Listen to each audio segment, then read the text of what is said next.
Les Français connaissent les colonnes Maurice, les Allemands les Litfaßsäulen. Nicolas Obermann les observe de très près et nous en raconte l'histoire. Qu'est-ce que c'est? Une Litfaßsäule.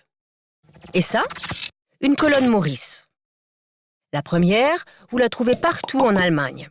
La deuxième, vous la trouverez principalement à Paris, même si elle a fait de rares petits par-ci par-là dans quelques villes de province. La Litfaßsäule porte le nom de son inventeur, Ernst Litfaß. La colonne Maurice porte le nom de son inventeur, Gabriel Maurice. À première vue, il s'agit du même objet, une simple colonne d'affichage. Mais en regardant de plus près, on découvre qu'il y a quelques différences et que chaque colonne a son histoire. Allons d'abord en Allemagne. Nous sommes en 1845 à Berlin. L'affichage public n'est pas réglementé. On cloue annonces de mariage, publicités et autres informations aux arbres, aux clôtures et aux murs d'immeubles. Une vraie plaie aux yeux du jeune Ernst Theodor Amandus Litfaß qui reprend cette année-là l'imprimerie de son beau-père.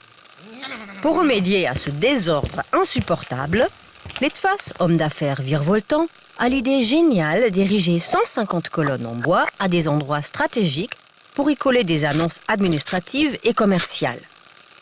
Le préfet de police, soudain en mesure de censurer l'information, est aux anges. L'affichage sauvage est interdit et Litfaß inaugure sa première colonne en 1855. Pour l'occasion, il a même fait composer l'inoubliable Ernst Litfaß Annoncier Polka.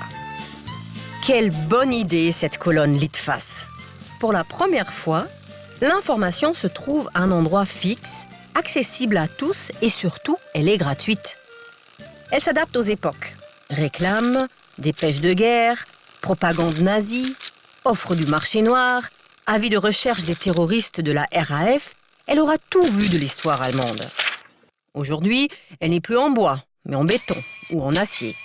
On en trouve environ 40 000 colonnes au design très varié partout en Allemagne.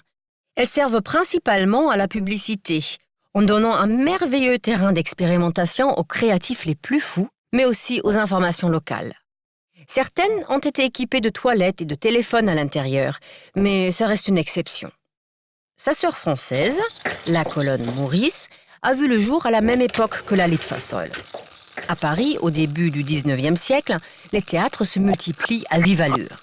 À cette époque, on colle les affiches des spectacles sur des urinoirs dotés d'un panneau d'affichage à l'extérieur. Mais comme ça sent malheureusement très mauvais, il faut trouver une alternative. Et vers 1850, l'imprimeur Gabriel Maurice invente la colonne sans urinoir, mais avec une porte pour y ranger des balais, la colonne Maurice.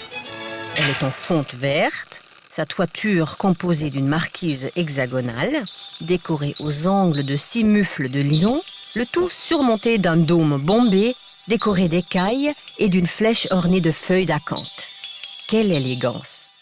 Les colonnes que vous voyez aujourd'hui dans les rues de Paris sont d'ailleurs des copies fidèles des anciennes. Contrairement à leurs collègues allemandes, elles sont exclusivement destinées à l'affichage des événements culturels, films, théâtre, concerts. Mais aux grandes dames des directeurs de théâtre et de beaucoup de Parisiens, la ville de Paris vient de réduire leur nombre de 773 à 550, estimant que ces colonnes prennent trop de place. Trop de place ? Ça fait rire les Berlinois. Dans la capitale allemande des Litfaßsäulen, il y en a 3000.